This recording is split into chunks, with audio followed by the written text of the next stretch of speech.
कौन सा मार्ग चुनते हो, अच्छाई का या बुराई का? हा हा हा हा हा। इतना बोलकर वो परी वहाँ से गायब हो जाती है। सोनिया, हमें अच्छाई की गुफा में चलना चाहिए। वहाँ बेचारी बूढ़ी काकी कितने सालों से बीमार पड़ी है। हम उन्हें इस हालत में नहीं छोड़ सकते। हमें जाकर उनकी मदद करनी चाहिए। ना बाबा ना, तुम ही जाओ अच्छाई की गुफा में, मैं तो बुराई की गुफा में जाऊंगी।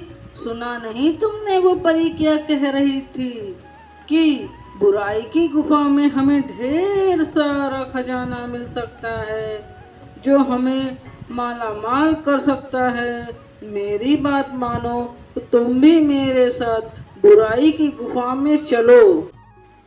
नहीं सोनिया, मैंने बचपन से ही सीखा है कि हमें हमेशा अच्छाई के रास्ते पर ही चलना चाहिए। पैसों का क्या है, पैसे तो आज हैं और कल नहीं, परंतु हमारी अच्छाई हमेशा हमारे साथ रहती है। और तुमसे कुछ कहना ही बेकार है। मैं तो चली अपनी बुराई वाली गुफा में, तुम भी जाओ अपनी अच्छाई की गुफा में और अच्छाई का मजा लो जाकर। इतना कहकर सोनिया बुराई के गुफा में चली जाती है और सुमन अच्छाई के। सुमन को थोड़ी दूर चलने के बाद गुफा के अंदर बहुत ही खूबसूरत दुनिया नजर आती है, जहाँ बहुत ही सुंदर सुंदर फूल खिले थे, तरह तरह के फल लगे थे। सुमन को बहुत भूख लगी थी तो वो पेड़ से फल तोड़कर खाने लगी। वाह, कितने स्वादिष्ट फल हैं। तभी सुमन को वहाँ एक कुटिया नजर आती है जिसमें से खांसने की आवाज आती है। सुमन उस कुटिया के पास जाती है और कहती है, अम्मा, मैं आ गई हूँ आपकी देखभाल करने। अब आप बहुत जल्दी ठीक हो जाएंगी। सुमन सच्चे मन से उस अम्मा की देखभाल में लग जाती है, दिन रात उनकी सेवा करती है। सुमन रोज कुटिया की सफाई करती है, झाड़ू लगाती है, पशु पक्षी को खाना खिलाती है और बहुत ही अच्छे से अम्मा का ख्याल रखती है। वहीं दूसरे तरफ सोनिया के बुराई के गुफा के अंदर जाते ही उसे बहुत ही अजीब और डरावनी दुनिया नजर आती है। उसे बहुत ही डरावनी आवाजें सुनाई देती है। सोनिया खजाने की लालच में आगे बढ़ती रहती है। सुबह से शाम हो जाती है। सोनिया को बहुत भूख भी लग रही होती है। उस परी ने तो कहा था कि यहाँ खजाना है, पर मुझे दूर दूर तक तो कोई खजाना नजर नहीं आ रहा और भूख से तो मेरी जान ही जा रही है।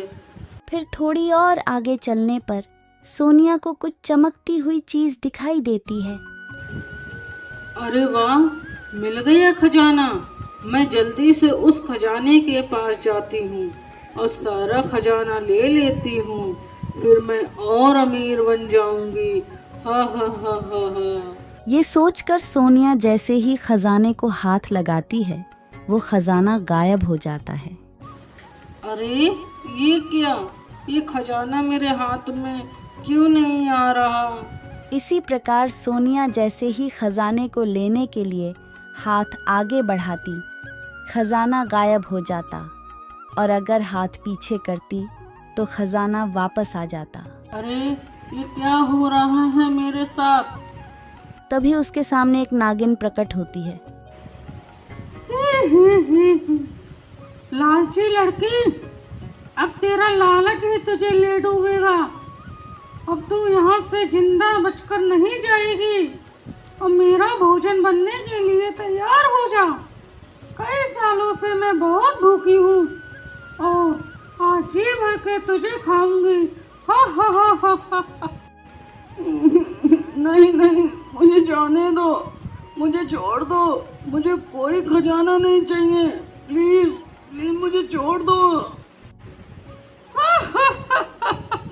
अब तू नहीं बचेगी।